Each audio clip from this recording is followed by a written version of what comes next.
TBS celebrates the Grand Slam edition of AEW Dynamite, suggesting that the broadcast reached 2.8 million viewers. Details on where TBS came up with those numbers. John Cena's match for Fastlane has now been confirmed as a handicap match, certainly for now. Seth Rollins and Shinsuke Nakamura's World Heavyweight title match is also confirmed for this weekend's event. Cody Rhodes references Roman Reigns on Raw this week, hinting at renewing and resuming his rivalry with the Bloodline. An update on how Backstage has reacted to Jey Uso's singles run on Raw and the reactions from the crowd to him. We've got the ratings for Friday night's edition of Smackdown. Imperium once again teased a split last night on Raw. Nia Jax debuts a new entrance team. Sammy Callahan, former Impact World Champion, confirms his impending free agency, and popular wrestling TV show Heels is cancelled.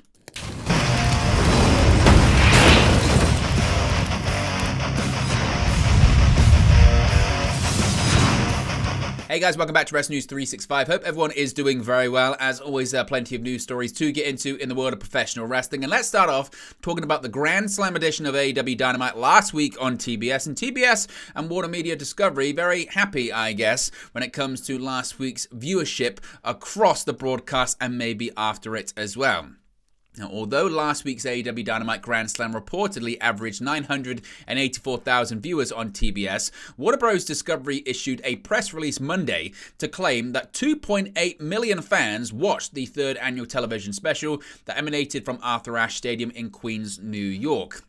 While WBD did not provide the specifics of the viewership breakdown, one can assume that the additional nearly 2 million viewers included delayed viewers watching via DVR, on demand, or other official streaming platforms that carry AEW programming. Through the press release, WBD also touted last Wednesday's show as, quote, the strongest performing episode of the year, citing the fact that the show delivered a 1.11 rating among adults 25 to 54 and a 0.93 rating among adults aged 18 to 49. In both key demographics, AEW saw a nearly 20% spike from the prior 6 weeks, a key indicator of the interest in the special episode generated among casual fans. As noted in the live viewership video that we did, Dynamite Grand Slam also finished as cable's #1 telecast among key demographics, including adults aged 18 to 49 and males aged 25 to 54, and ranked #2 across all cable and network television among males 18 to 34. In terms of traditional viewership, the 984,000 viewers marked the most watched episode of Dynamite since the February 22nd episode, which averaged 1.028 million viewers. Over the past few months, AEW's flagship show has struggled to move up from the 850,000 to 900,000 viewership range, with even the key demographics taking a hit compared to prior years. In fact, only 2 episodes of Dynamite have hit the 1 million mark this year, January 25 and February 22nd. With last week's show generating a lot more eyeballs, it now remains to be seen if Dynamite has done enough to reignite the waning interest of a lot of lapsed AEW viewers. Of course, this week's Dynamite will be the go-home episode ahead of Sunday's Wrestle Dream pay-per-view, where Bryan Danielson will wrestle New Japan star Zack Sabre Jr. in the main event. So what are your thoughts on this press release from Warner Bros. Discovery? Where do you think they've come up with that 2.8 million viewers? Previously, they had stated that from their perspective, anyone that tuned in for 1 minute from 6 p.m. to 11 p.m. tuned in to watch AEW Dynamite or something like that, even though that the broadcast wasn't active at that period of time. We'll have to wait and see if there's a breakdown of those numbers. Of course, if we do get one, we'll let you know. But what are your thoughts on that number, and what are your thoughts on that press release from WBD? Now, John Cena will be wrestling this weekend. How long he's going to remain in WWE, that's a big question, considering that the Hollywood strikes are seemingly coming to a close. After Friday's brutal beatdown of John Cena by Solo Sikoa and Jimmy Uso, a handicap match has officially been added to the Fastlane Premium Live Events card for October 7. The match was made official on Monday's episode of Raw. On Smackdown, it appeared as though Cena would be teaming with AJ Styles to take on the 2 Bloodline members. Before the main event, however, Uso and Sikoa beat down Styles in the back, with Sikoa delivering a splash to send Styles through some tables in the back. The attack led to Styles being taken to a hospital by ambulance, leaving Cena to fend for himself before the contract signing to close the show. It had been previously reported that LA Knight would be involved in the main event, but Knight was diagnosed with COVID prior to the show and sent home. Instead of being saved from a bloodline beatdown, Cena was instead just beaten down, taking a Samoan spike from Sikoa, followed by more brutality from the brothers, ending SmackDown with the bloodline signing the contract alongside Cena's name to solidify the match. There is currently no word on whether Cena will have a partner for Fastlane, if Knight will be healthy enough in time for the show, or if anyone else on the SmackDown roster will take his place. Of course, if we get any more information on the plans for Fastlane, we'll let you know. Now, speaking of the event this weekend, the World Heavyweight Championship will be on the line, once again pitting Shinsuke Nakamura against the current World Heavyweight Champion, Seth Rollins. And after weeks of back and forth about a potential rematch for the World Heavyweight Championship, the stipulation for Fastlane has been set between Seth Rollins and Shinsuke Nakamura. On Monday's episode of Raw, Rollins came out to the ring and demanded an answer to his challenge from Nakamura, who provided it in the form of a last man standing stipulation for the event on October 7, which the champion accepted. After Rollins retained his title in their match at Payback, Nakamura jumped the champion and beat him down after the premium live events went off the air. In the weeks that followed, Rollins challenged Nakamura to a rematch, but Nakamura surprisingly refused, even with Rollins not being cleared to compete at one point following their Payback bout. Rollins laid out the challenge that the Japanese star could choose the time, the place, and the stipulation for their rematch. During Raw, Nakamura appeared on a video on the Titantron to answer the challenge and goaded Rollins about his broken back. He told the champion he wouldn't be able to beat the 10 count and his daughter would be ashamed of him. Rollins acknowledged it might be his last match due to his back injury, but didn't back down from the fight, telling Nakamura if he wanted to get crazy, it was game on for the stipulation. Rollins vs. Nakamura 2 is the first and only match announced for Fastlane as of recording. As I mentioned, the other match actually is that John Cena match, despite the show being this coming weekend. So if we get any more details on other matches, of course, we'll let you know. Now, Cody Rhodes appeared on Raw and he teased possibly re-energizing and reigniting his feud with Roman Reigns. While fans are aware that Cody Rhodes has yet to finish the story, last night on Raw he made it clear he hasn't forgotten about Roman Reigns. As well as seemingly continuing an ongoing feud with Dominic Mysterio and the Judgment Day, Cody Rhodes opened last night's Raw with a promo addressing the speculation around Jey Uso coming to Raw. Rhodes referenced he could have ulterior motives for wanting Jey Uso on Raw, saying there may be other reasons that Rhodes sought to keep Uso close. Ultimately, there was no reveal regarding which Raw star was set to be transferred to SmackDown. Instead, in a later backstage segment with Adam Pearce, he noted on the phone that the decision has yet to be made. Elsewhere in his promo, Cody made a pointed reference to the post-WrestleMania media scrum comments from Paul Heyman, saying something tells him, "We're no longer in the third inning, boys." By the end of the segment, all hell had broken loose as Cody was interrupted by the Judgment Day, who was joined by JD McDonough, who brought steel chairs. With Balor and McDonough rushing the ring, Dominic showed trepidation to join the beatdown, but as did Priest when they hung back.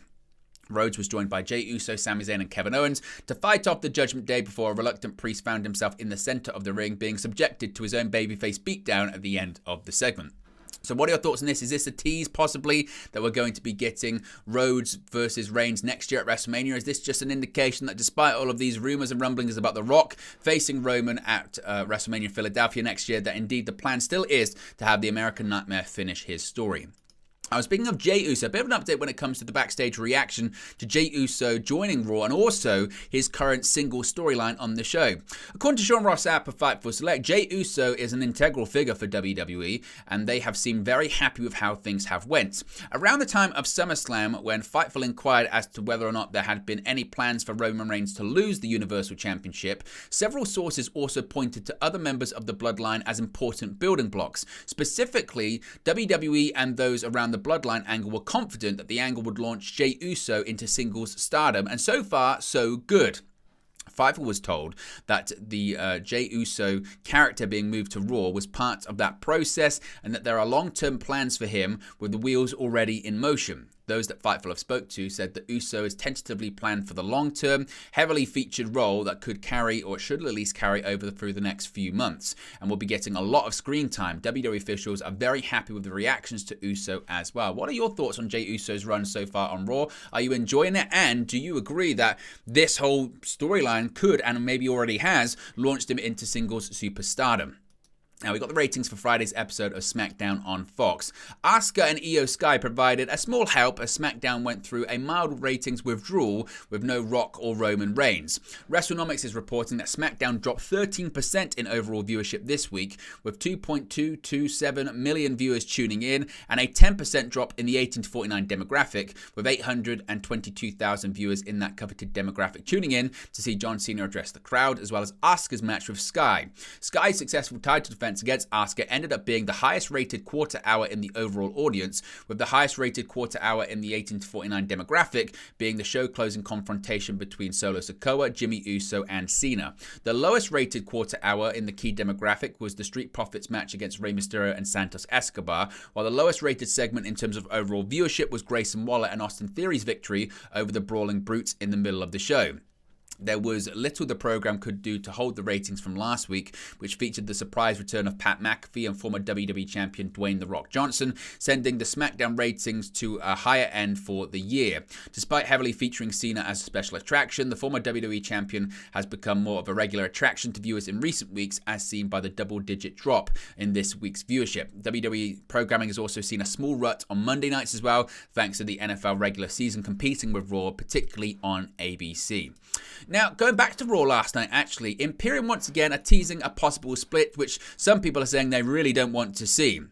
With Tommaso Ciampa challenging Ludwig Kaiser, Giovanni Vinci accompanied his Imperium faction mate to the ring for the match. However, in the match there was tension at one point, with Kaiser shoving Vinci as if he blamed him for the match going awry. In the end, Ciampa picked up the victory over Kaiser and demanded his title shot against Gunther, having bested both Vinci and Kaiser at this point. Gunther was shown backstage frustrated as he watched the match unfold and saw his faction lose yet again. So do you think this is a possible tease for Imperium breaking up? Or is this just the case of, once again, you've got the big boss with his lackeys constantly losing to set up matches against the current Intercontinental Champion?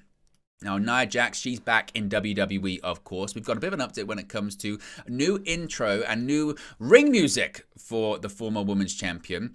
Nia Jax made her in-ring return this past week, having her first match since returning. On last night's Raw, Nia Jax finally made a planned entrance as she came to the ring for an in-ring interview segment with Michael Cole.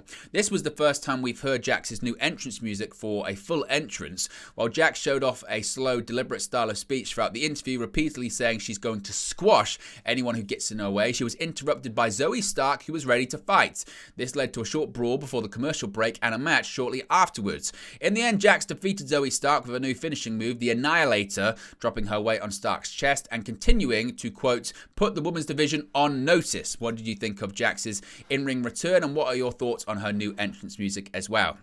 A bit of an update when it comes to Sammy Callahan. We brought you the story the other day about his impending free agency, and the former Impact World Champion has confirmed he is set to become a free agent very soon. In a post on X, the Impact Wrestling star announced he will be a free agent on September 30, 2023, bringing an end to his 6-year run with the promotion. The deathmatch specialist has had one run with the Impact World Championship, which he won back in 2019 and later lost to Tessa Blanchard. In a recent report by Fightful, it revealed that his contract was set to expire this week, allowing him to negotiate with other promotions. Callahan had signed a 2-year extension with Impact back in 2021. It remains to be seen where Callahan will land next, but reports from late last year indicated that some promotions were interested in him. Soon after he made the announcement about his free agency, the 36-year-old posted a photo of himself with current AEW star Jon Moxley from their time in CZW, when they went by the tag team name of the Switchblade Conspiracy. This could possibly be a tease for a reunion between the two in AEW, and the timing seems perfect as AEW has a pay-per-view, Wrestle Dream, a day after the expiry of his contract. Callahan and Moxley last teamed together in 2022 for Callahan's Wrestling Revolver promotion. However, it must be said also that Moxley is still recovering from a concussion, so there's no determination on whether or not he's even going to be at Wrestle Dream this weekend. Finally, a bit of an update when it comes to Heels. If you're a fan of this TV show, unfortunately, you ain't going to watch much more of it. Heels, the pro wrestling TV show starring actor and one-time WWE wrestler Stephen Amell, has reportedly been cancelled. As per The Wrap, the show has been cancelled due to not having enough audience for it to be renewed for a 3rd season. Heels has aired 16 episodes in its 2 seasons, with the 2nd and final season ending earlier this month. According to the aforementioned report, Stars, which televised the show, has also cancelled 2 other series, The Venery of Samantha Bird and Run the World, while another show, Minx, is reportedly on the chopping block too. The cancellation of Heels may come as a surprise to many, as it seemed to have garnered a good response from critics as well as the audience. As of this recording, the show has a high 93% rating by critics and fans on Rotten Tomatoes, while IMDb has given it an 8 out of 10 rating. Amal, who portrays Jack Spade, is the main protagonist of the show, taking over Duffy Wrestling League promotion after his father's passing, while his younger brother Ace Spade, played by Alexander Ludwig, finds his footing in the world of pro wrestling. The show has also featured CM Punk as Ricky Rabies, and his appearance on the show may have played a part in his return to pro wrestling in general. AJ Mendez, formerly known as AJ Lee in WWE, former WWE wrestler and Punk's wife, also appeared in 3 episodes in the second season of Heels as well. So let me know your thoughts on Heels. Did you watch it? Are you disappointed that it's gone away, or have you never watched it at all? Let me know your thoughts about that as well. But there you go, guys. It's the latest pro wrestling news for you. Be sure to smash a like on the like button. Be sure to subscribe bottom right hand corner. As always, let me know your thoughts in the comment section below, and I'll speak to you again very, very soon. Hey guys, thank you for watching, listening, streaming, or however you come across this video today. Be sure to click on the video on the right there to watch our next video, or click the bottom there to subscribe, or the bottom right hand corner. Thank you very much, and I'll speak to you again very soon.